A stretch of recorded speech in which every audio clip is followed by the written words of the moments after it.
see you guys in the dark.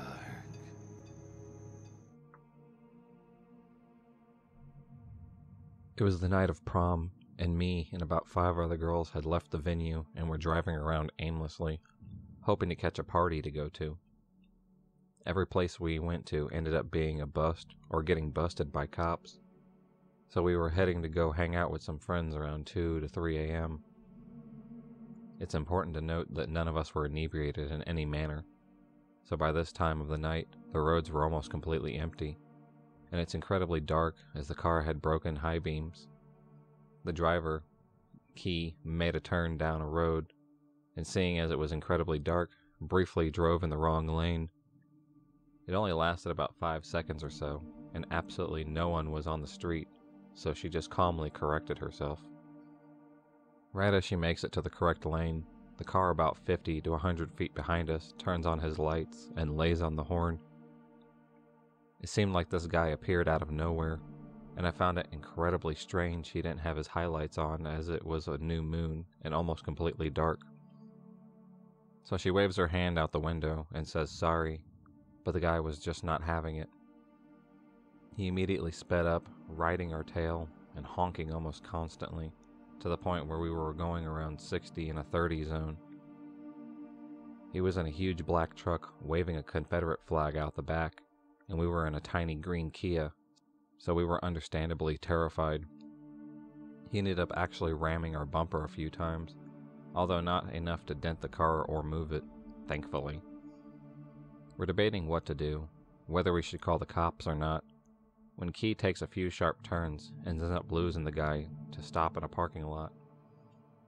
We wait super quietly under a shady tree, ready to drive off or call the police for a few minutes. One of my friends suddenly notices his truck parked a few parking lots away, separated by a few trees in the way so that we can see him, but he couldn't see us. I don't have the best eyesight, but even I could see him jump out of the car. This guy was massive and very tall, holding something in his arms and waving it around. Another friend with more gun experience than I pointed out that it looks like it could be a shotgun. We watch for a few seconds, paralyzed in fear, as he yells something along the lines of, "Y'all never come out now." After we all wizened up, Key put the car into drive and sped out of that parking lot as fast as she could. We were visibly shaken and immediately went home so that we could safely freak the hell out. So hey, racist redneck Rampager, let's not meet again.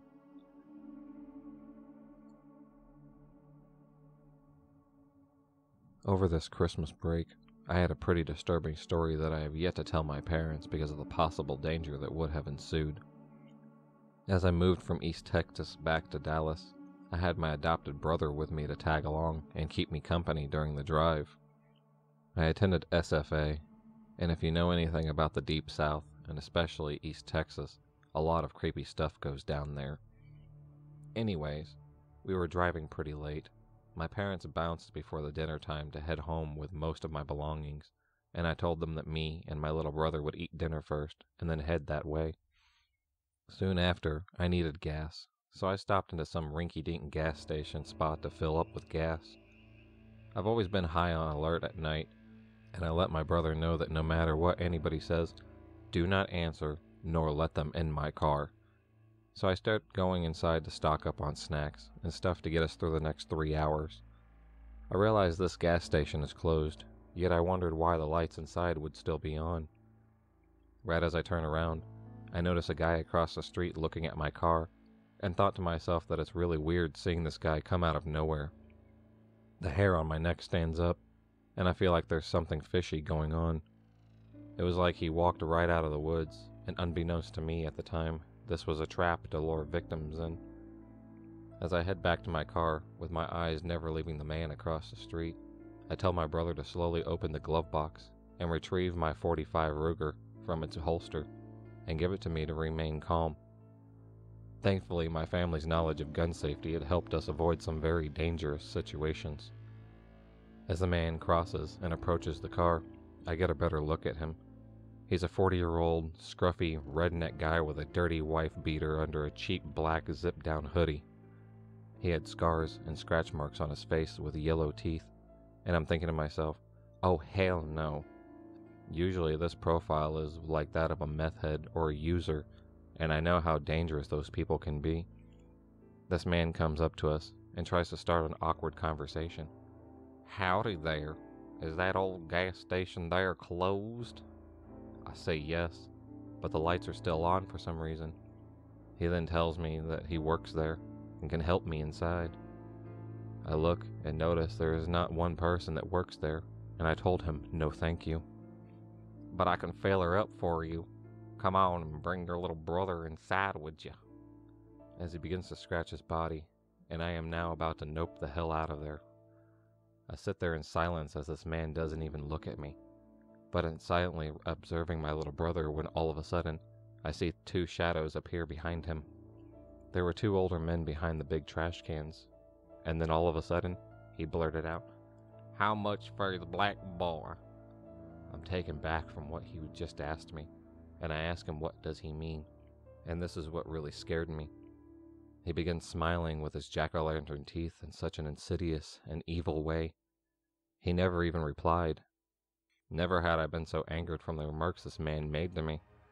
The shadows began to come closer, and I get that urge and anger, and being horrified as I pull out my pistol and tell him to walk back into the forest with his buddies. I used rather awful language after that, and told them I would blow their pig brains all over the gravel. His expression changed to that of an annoyed mood, and immediately they sprinted across the parking lot and into the darkness of the woods. We get in the car, and thankfully my brother was playing his iPhone games the whole time and didn't even blink twice about it. We drive down the road for another mile, and there is a QT gas station, and I immediately get mad at myself for putting us in this situation. I contemplate that these guys wanted to trap us inside the gas station convenience store to do who knows what with us. I call the cops and tell them about what happened, but I never found out what ended up happening. But to those gas station rednecks, I'm hoping we don't meet again, or I may pop a cap in your ass.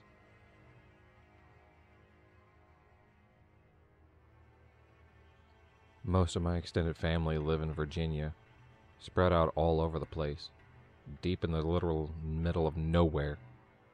As a matter of fact, the first time I visited my aunt's house, apparently I cried because of how long the dirt road was. My mom will never be able to find me out here. My granny always tells that story when I visit, and she gets a crack out of us city folk. This particular incident happened in Farmville. Yes, you heard that right. It's not just a Facebook game. It's an actual place. Right in between Tacosville and Mechanicsville. Rednecks are very creative, obviously. I surprised my family for Christmas by flying up to see them. It was the first and only time all 6 of my granny's grandchildren were in the same room at the same time. Cue the feelings. My aunt and I stayed up late watching old reruns of Mr. Bean at about 2 a.m. We were going to bed, but Sadie, her pit, needed to go to the bathroom, of course, because it's only like 12 degrees outside. I left my jacket in the car, which was parked in the garage. I went outside to grab it. The garage is an addition to the house on the side. There is a back door that overlooks the backyard, and lots of trees. My cousin had accidentally driven into, and subsequently broken the garage door, so it had to be taken down. We're out in the middle of the backwoods country land, and there's only a very dim light at the end of the driveway, and a small light on the ceiling. Basically, it's almost pitch black. As I'm opening the door to the car, I can't help but feel as if I'm being watched, and I glanced over my shoulder at the door looking over the yard, and I see a man. It was dark. I couldn't see his face. A hat, hoodie zipped up to his chest. His hands were in his pockets, and it seemed like he was almost peering down. I got a lump in my throat. Already freezing, my goosebumps just intensified. I reached into the car, grabbed my jacket, but kept a visual, slammed the door, and ran. When I ran back to the door in the house, he must have accidentally locked me out. I turned around, and he's standing at the opposite end of where the garage door would have been. At this point, all that's standing between me and this person is just a car, truck, and a couple of bikes.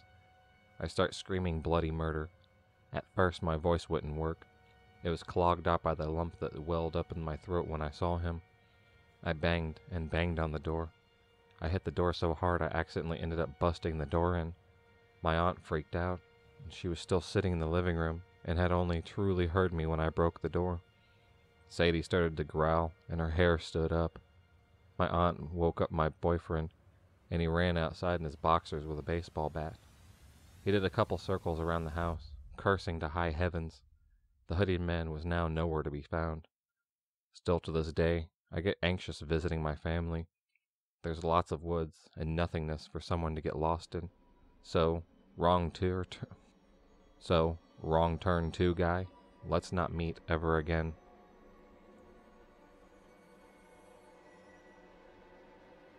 I was about 10 years old, walking home from my bus stop. I was with my best friend, Teresa, who was about 11 years old at the time. We always walked home together since we lived on the same road and were the only two kids on that street. And the stop was a little less than a quarter mile from our houses, hidden around a bend in the road. My house was closer, so I would usually leave Teresa to walk the rest of the way to her house alone. It was only one house down from mine, so it wasn't a big deal. This day we were only 2 houses down from mine, and we heard a car coming up the road behind us way too fast.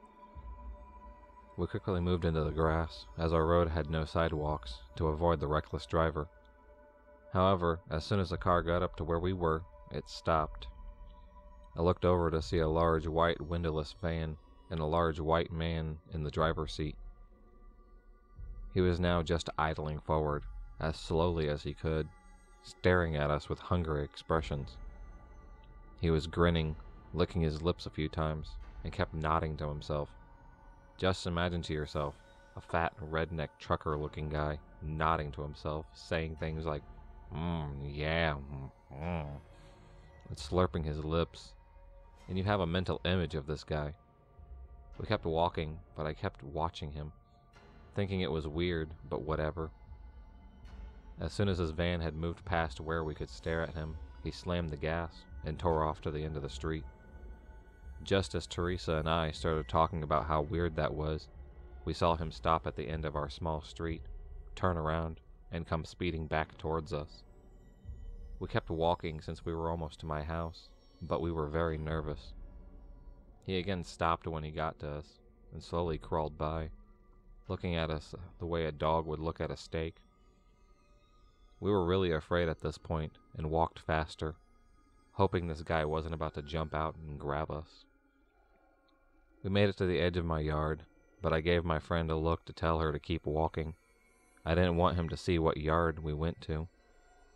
As soon as he was past us, he sped off around the bend where we had come from. When we saw the van disappear around the corner, we took off running back to my house. We got inside before the van returned, and I ran to tell my mom what had happened. Teresa was crying, and she called her mom to let her know the situation. We ended up seeing the van speed up and down our street 3 more times looking for us, before finally just giving up. We waited a good hour or so before my mom drove Teresa home. I never saw that guy or the van ever again, but I shudder to think what he might have been contemplating. So creepy redneck guy in the windowless van, let's not meet ever again.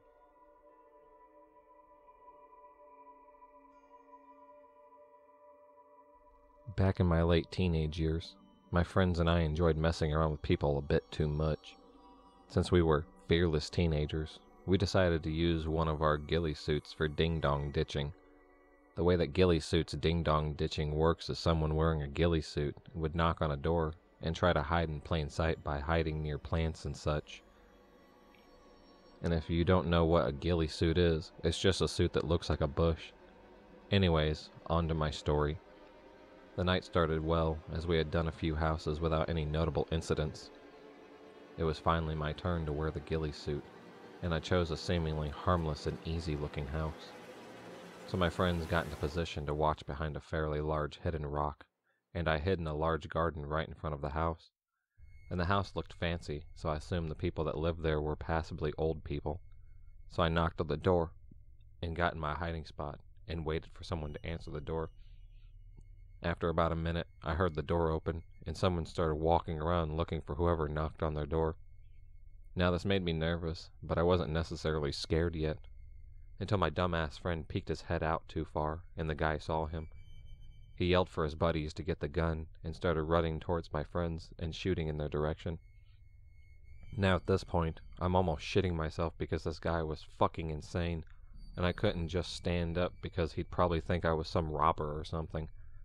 So I waited, and waited, and waited until finally the guy came back and said, "I think I scared him away," and walked back into his house along with his buddy.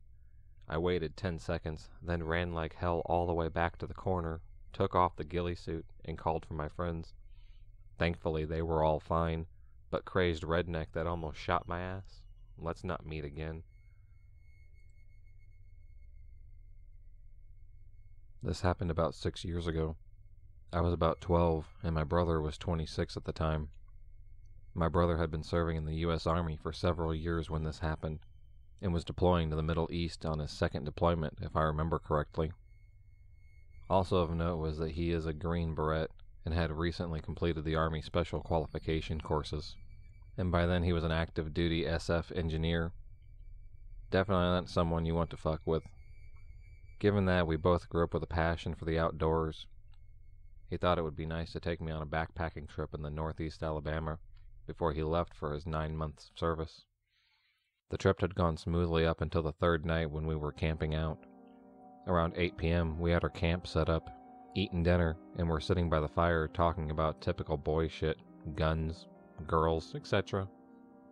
For some reference, our spot was about 50 yards from a large stream, and about 50 yards downhill adjacent to the large path. Our camp, the stream, and the path formed a triangle of sorts. This was summertime in Alabama, so it wasn't quite dark yet when two guys, who looked to be in their late 20s, wandered up and asked if we had seen any hogs while they were hiking around. Given that this is a rural Alabama, we actually had seen some farther into the wilderness area and told them so. Even though they were relatively polite, I got a seriously creepy vibe from them dirty clothes, greasy hair, scraggly facial hair, and etc. I think they probably looked like they belonged in the movie Deliverance. They kind of hung out for a few minutes, maybe a little longer than they should have, looking around, asking us questions like how we had been out here. They kind of hung out for a few minutes, maybe a little longer than they should have, looking around, asking us questions like how long we had been out there, how long we were staying, and what looked like them sizing us up. They then abruptly said goodbye and walked away. I didn't necessarily feel threatened by them, and I know for sure my brother didn't, but I still felt uneasy about the whole thing.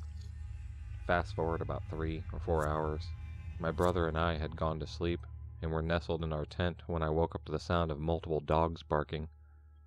I've always been a heavy sleeper, and they sounded like they were only about 100 yards away. My heart immediately started pounding, and I kicked my brother through my sleeping bag and asked if he was awake and had heard the dogs. He responded, "I'm awake. They've been getting closer for the past hour or so. Just lay still and don't make any sounds." Needless to say, 12-year-old me was about to shit my pants. We would also hear sporadic shouts from several different sources, but neither came any closer. A few minutes later, my brother whispered, "They're just hunting for hogs. They use the dogs to pin them down, and then they shoot them." This gave me some kind of relief, but not much. Somehow, I managed to fall back asleep. The fact that they were doing this at night was a huge red flag, my brother told me later. But I think he was just trying to calm me down. Fast forward what was probably another 3 hours. Around 2 a.m., I had managed to sleep pretty well after first hearing the hog hunters when I woke up to my brother squeezing my shoulder firmly, saying, "Wake up, put your shoes on quick, and follow me. Be as quiet as you can, though." My heart immediately went back to racing because I heard the dogs and voices in the distance, farther away than before, but still distinct. Not asking any questions, I did what he said, and as soon as we were out of the tent, he told me to get to his back. We snuck around 50 yards into the woods towards the junction of the path and the streams and crawled into the bushes. It was up a hill, so we had a pretty good elevated view of our campsite. I remember as we were laying there how loudly I was breathing and how quiet he was when I heard the very distinct sound of a pistol slide racking. I looked over and my brother had his pistol, and was watching the campsite and surrounding area. I started to whisper to him when he put his hand over my mouth and pointed at the campsite. The group of hunters had steadily approached our camp by this time and had reached it. There were 5 of them, and like 3 or 4 dogs. They all looked relatively young, but 2 had either rifles or shotguns, and the dogs were going crazy, obviously having smelled our scent.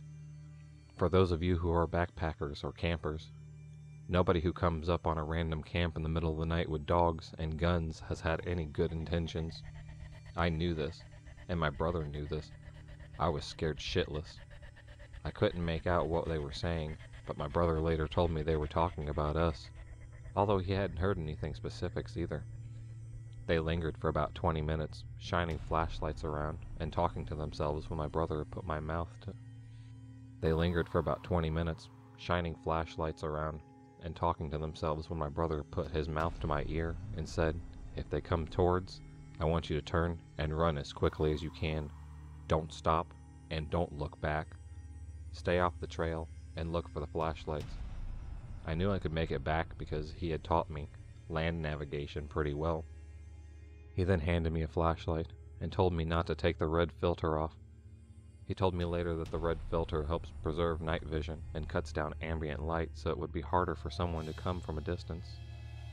At this point I was so scared I almost started crying, but at the same time I had an adrenaline rush and what I think was now convenience that he thought I could handle myself. We laid there for a while longer when out of nowhere they started screaming, "Where y'all at?" firing into the woods at random. My brother dragged me back behind the crest of the hill and threw himself on top of me. Thankfully, our position on top of the hill, we were protected from any gunfire. They shot maybe 5 or 6 more times and then started walking back the direction they had come. They got maybe 100 yards away when I heard a blaring siren and saw emergency lights flashing through the woods. Turns out my brother had called the Forest Service on a satellite phone my family has for emergencies while I was sleeping, and they sent out Forest Service officers and game wardens to our area of the wilderness. The Sipsey Wilderness is about 25,000 acres in size, so it took them a while to get there on the dirt roads. When we saw the game warden truck, my brother signaled them with the light and then pointed them in the direction the hunters had gone, and the guy sped off shining his spotlight through the woods. As soon as they were all gone, we went back to our camp, packed up our shit, and waited by the path for the game warden to come back, who then gave us a ride in his truck bed to the main staging area. On the drive back, my brother told me how brave I had been, and that we would talk about it with our parents the next day if I wanted to. I asked him not to do that because I thought they might never let me go camping again. Creepy rednecks in the woods, let's not meet again. You might get shot next time. I can almost guarantee it. If you enjoyed this video, please subscribe, like, and hit the bell for notifications on future videos, and become a stalker of the night. And I'll see you next time.